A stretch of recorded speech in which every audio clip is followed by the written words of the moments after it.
Hello guys, welcome to recitation number 10. And this problem is comparing a spring, a mass spring system, and a simple pendulum.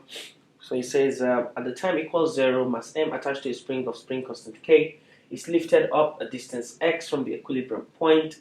At the same time, the pendulum bob of the same mass m is moved to the right by a small angle theta. Both are then released. So if the pendulum and the mass spring system have the same period, what is the value of L in terms of the other variables of the problem? So we write the period for mass spring system. The period is 2 pi root m over k. For a pendulum, the period is 2 pi square root of L over g.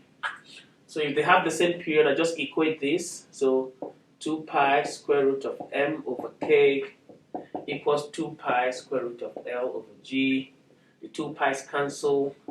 M over k equals L over g, and we will have M over k equals L over g.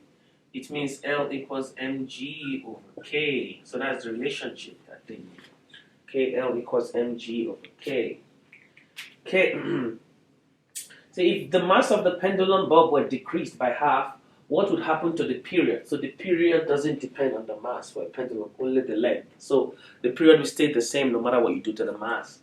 So if the mass suspended from the spring were decreased by half, what would happen to the period of the spring?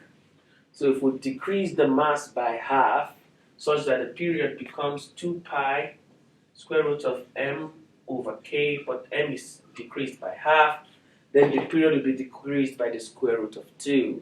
The period will be decreased by the square root of 2, or 1 over the square root of, it's in the square root of 1 over 2. Square root of 1 over 2. Okay, that's by how much the period will be decreased. Okay, yeah, that is the end of the problem for recitation 12. I'll see you guys for recitation 10. I'll see you guys for recitation 11. Have a good one.